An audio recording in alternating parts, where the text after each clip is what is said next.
El Transito, Nicaragua is unknown to most of the world, but is my all-time favorite place to be. It is located in Central America on the west coast and has the greatest view of the sunset on the Pacific you could imagine. The beauty of it is almost impossible to put into words, but I'll do my best to paint a picture of the heavenly scenery in your mind. The best way to describe it would be to take a trip with your imagination. First, you're driving down a path cut out in the brush and desert landscape for about 2 hours from Managua, which is their city with the airport. Say it's about 5 o'clock. You're passing volcanoes and mountains. Sand is being kicked up from the truck, slightly obscuring your view from the van. You go up a small hill, and when you reach the top, there's a sudden flash of blinding light on the horizon. Your eyes adjust and you realize that the brilliant light is coming from the sun setting on the Pacific right in front of you. Imagine putting the colors red, orange, and yellow all in a blender, then adding liquid gold in there. Now take that image and multiply the brightness by 20. That would be dawn next to a sunset on the Pacific and El Transito. Now you get out of the van and look around. In front of you is the beach with all natural black sand. Scattered about on the sand are wooden fishing boats on top of round logs so the fishermen can move them. You look out onto the glowing ocean and see one of the greatest surfs you can imagine. Huge waves always forming and surfers to meet them. You could sit for hours and watch the talent of the natives as they ride out the waves effortlessly, like they were born to do it. Now to your right you would see a small outdoor restaurant, great for chilling out after a long day and talking with the locals. Off to your left about 200 yards away are huge cliffs of black rock with boulders lining the front and sides. You go over to take a look, and lucky for you the tide is out. Why are you lucky? Because when the water rolls out they form massive tide pools inside the black cliffs. Some of these pools have no bottom but go straight under the cliff into the depths of the ocean. After swimming in these, you make a very steep and slippery climb up the cliff. Reaching the top, you find a view that you will never forget. Waves are crashing below you, spraying up seawater in your face. The sun is about to sink below the horizon, making it the most beautiful time of day to be there. The panorama view of the world is indescribable. The beautiful earth, unaltered by man, meeting the ocean glowing gold from the sun. No words can describe the feeling that overtakes you in that moment, so I'll leave it to you to imagine and maybe even see for yourself one day.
For girls in a fishing village such as this, there really isn't anything else to look forward to but making babies, charcoal, or bringing money in through prostitution. So that's really the hope. Guys can grow up and look forward to potentially working on the fishing boats, or being able to go off and work construction, or get a machete and go into the sugarcane fields. But girls truly are not spoken of to have any real potential or hope, to have anything of their own. So Julie just caught that burden and decided that she was going to do everything she possibly could to create hope for the women of El Transito in particular. So she bought this little plot of ground. She worked hard to use her money and funds to build all the buildings that you see. The library is all donated books that Julie's been able to coordinate and get solicited from all over. And people donate books, bring books down, leave books here. And so the teachers come and volunteer for children's education as well. She teaches English here with as many people as she can possibly get that are willing to commit to come down for a few weeks and set up and teach English. And that's really her goal, is to empower children and young girls in particular to have a trade. So ETCA employs anywhere from 4 to 8, sometimes 10 women at a time to teach them the trade. Many of the women that have been trained here have been able to secure jobs in Managua and Leon and other places because of their textile skill.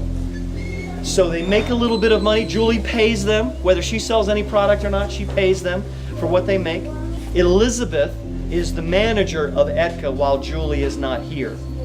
Elizabeth lives across the street, and she's one of the success stories. Started out learning the trade, and then through working with Julie, has been able to save and make enough money over the last 10 years to actually buy property and have a house on it in her own name. And that's unheard of in this town. So she is a true model